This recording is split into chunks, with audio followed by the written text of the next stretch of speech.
Bismillahirrahmanirrahim. Assalamualaikum warahmatullahi wabarakatuh. Salam kedaulatan rakyat. Kita diskusi sebentar sebelum makan siang atau sambil makan siang boleh lah ya. Kita ngobrol-ngobrol sebentar tentang bagaimana riuhnya para buzzer terus berupaya mendegradasikan Anies Baswedan, mendowngrade Anies Baswedan. Karena barangkali kaget juga mereka-mereka ya. Lihat perkembangan masyarakat yang menginginkan perubahan ternyata merespon luar biasa di mana-mana di setiap kota yang disinggahi oleh Anies Rashid Baswedan. Di situ tumplek ribuan massa. Luar biasa memang. Jadi saya kira kali ini kita akan mencoba membahas tentang peran buzzer yang konon katanya ya, mereka itu dibayar per cuitan. Terus katanya kalau ada yang respon, ini seliweran di media sosial juga ya beritanya. Mereka dapat lagi gitu. Kita lihat ada beberapa kabar berita yang patut kita simak. Nah, ini dari Warta Ekonomi nih. Kasihan juga buzzer. Langganan diteriaki politik identitas, Anies Baswedan kalem. Buat apa juga direspon? Lihat saja kerja saya di Jakarta. Ini sih nampol berkali-kali lipat ini buat para buzzer ya. Jadi buat sahabat semua yang juga mendapatkan pertanyaan yang sama gitu, apa mencoba menegasikan Anies Baswedan, mencoba merendahkan Anies Baswedan, jawab saja dengan rekam jejak yang di Jakarta, clear, selesai. Warta Ekonomi Jakarta, istilah politik identitas adalah sebuah amunisi bagi para pembenci Anies Baswedan dalam menyerang sosok ex-gubernur DKI Jakarta tersebut. Ya banyak juga selain politik identitas disebut juga dukung kaum radikal, di kaum intoleran, dan macam-macam lah. Sejumlah pendeta yang berada dalam satu forum dengan Anies pun menyinggung soal politik identitas ini dan ditanyakan langsung mengenai respon dari bakal capres Nasdem ini. Anies menjawab bahwa segala tudingan tersebut adalah pelabelan pihak lain terhadapnya. Label kami itu banyak sekali, karena itu saya nggak mau jawab. Kenapa? Buat apa pula direspon, katanya. Jelas Anies dalam acara temu ramah kebangsaan bersama tokoh agama Kristen di PGI wilayah Sumatera Utara.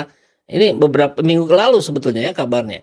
Tapi kan terus menggaung menjadi pemberitaan yang digoreng-goreng oleh para buzzer. Menurut Anies, segala tuduhan termasuk politik identitas yang selalu mengarah kepadanya tak mempengaruhi tugas yang ia lakukan sebagai gubernur DKI Jakarta. Dia pun mengaku tak khawatir dengan pelabelan tersebut. Jadi kalau Anies nggak khawatir, ya apalagi kita harusnya tenang saja gitu. Ikuti aja cara-cara beliau. Saya Anies Baswedan yang sedang bertugas ini saat masih menjabat sebagai gubernur ya. Sebagai gubernur DKI Jakarta, saya gunakan kewenangan itu untuk menjalankan perintah konstitusi, menjalankan akal sehat, bukan akal sesat ya. Dan mementingkan kepentingan orang banyak, khususnya yang lemah. Itu pegangan saya di Jakarta.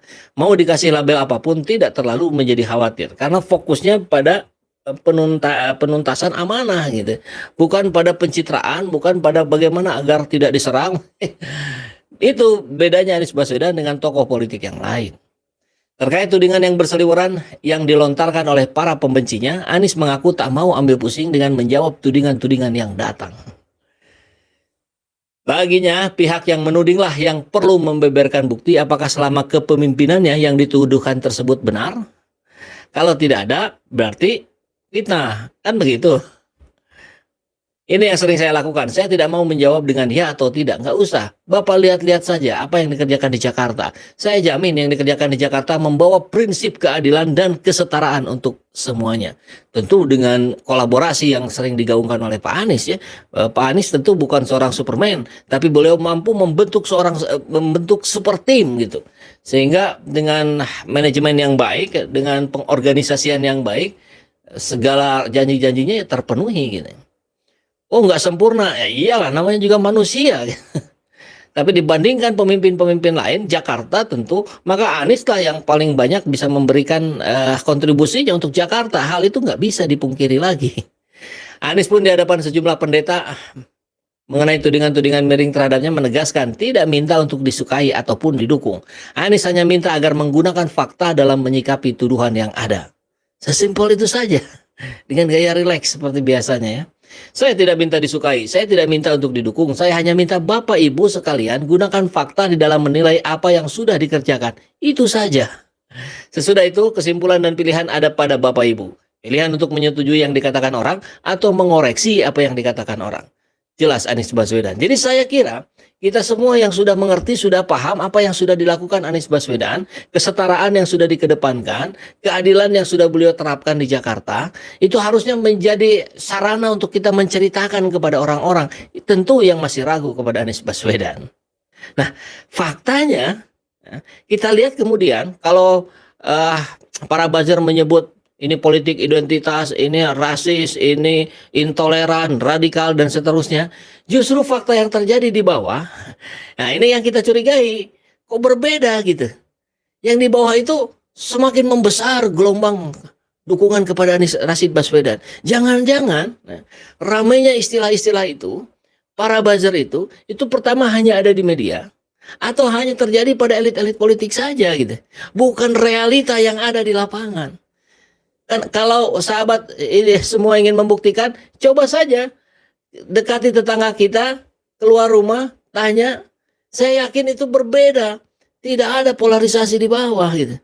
Tidak ada kecurigaan-kecurigaan radikal, politik identitas dan sebagainya. Di bawah itu tidak ada.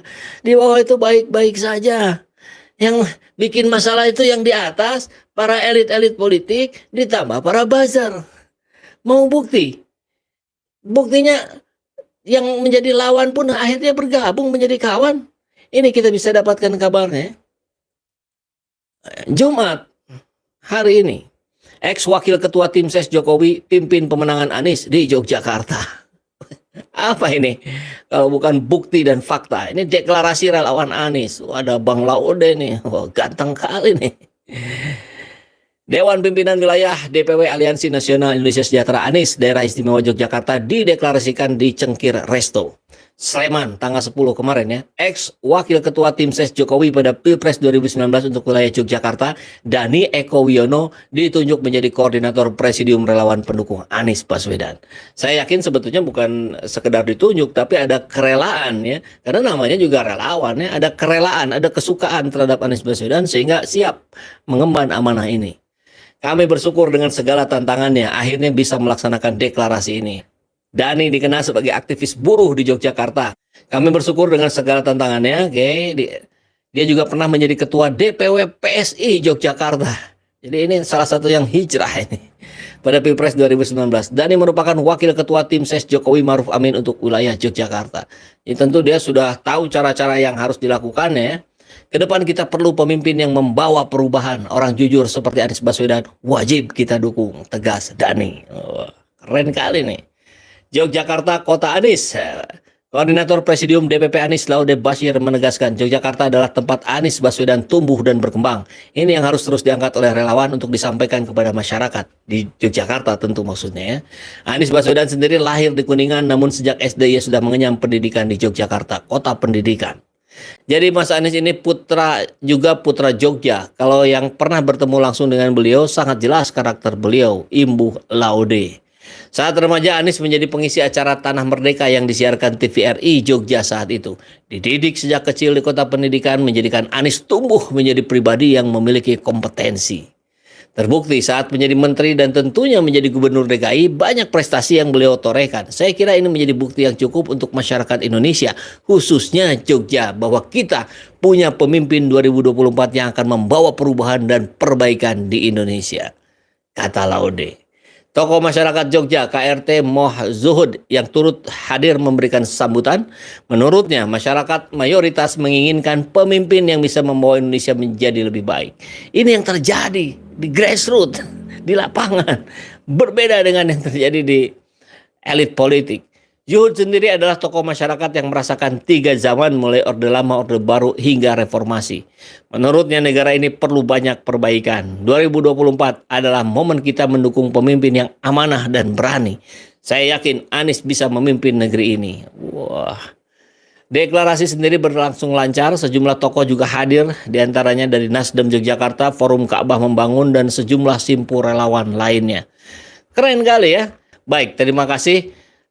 Kita sudah diskusi cukup pendek di siang hari ini. Kita siap-siap makan siang yang belum makan siang. Lanjutkan pekerjaan kita. dan abaikan para buzzer, berikan perhatian sedikit saja karena mungkin saja ada beberapa rekan-rekan kita, sahabat kita yang terpengaruh oleh para buzzer itu. Tapi selebihnya mari kita fokus untuk mensosialisasikan cara-cara baik yang sudah dilakukan oleh seorang Anies Rashid Baswedan. Fokus kita sebetulnya bukan pada Aniesnya, tapi pada perubahan Indonesia yang diharapkan menjadi jauh lebih baik ikhtiarnya melalui Anies Rashid Baswedan. Begitu ya. Salam kedaulatan rakyat. Assalamualaikum warahmatullahi wabarakatuh.